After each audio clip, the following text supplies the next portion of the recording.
இதை நான் ஏன் அலட்சியமாக சொல்கிறேன்னா, என்னை தெரிந்தவர்களுக்கு தெரியும். என்ன,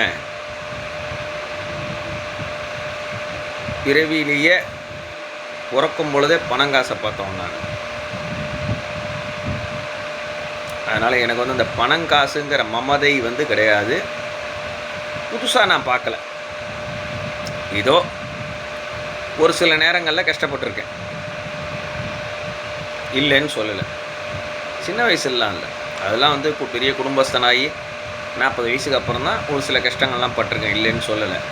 ஆனால் எனக்கு அந்த பணங்காசு அப்படிங்கக்கூடிய ஒரு மமதையோ ஒரு மயக்கமோ எனக்கு கிடையாது. ஏன்னா நான் பிறக்கும் போதே பார்ன் வித் கோல்டன் ஸ்பூன் அப்படின்னு சொல்லுவாங்க. அந்த மாதிரி பிறந்தவன், அந்த மாதிரி ராயல்ட்டியாக வளர்ந்தவன். அதனால் இன்றைக்கி வந்து அந்த பணங்காசுனால் ஒரு சில பிரச்சனைகளோ, எனக்கு சில நேரங்களில் வந்து அது எனக்கு பணங்காசு தேவைப்பட்டு கிடைக்காமல் இருக்கிற ஒரு இதுவோ வந்தால் கூட நான் அதை பற்றி கவலையே படுறதில்ல. இதுதான் காரணம். புதுசாக பணங்காசெல்லாம் நான் பார்க்கல. என்ன, அதனால் எல்லோரும் மக்களுக்கு ஒன்று சொல்லிக்கிறேன்.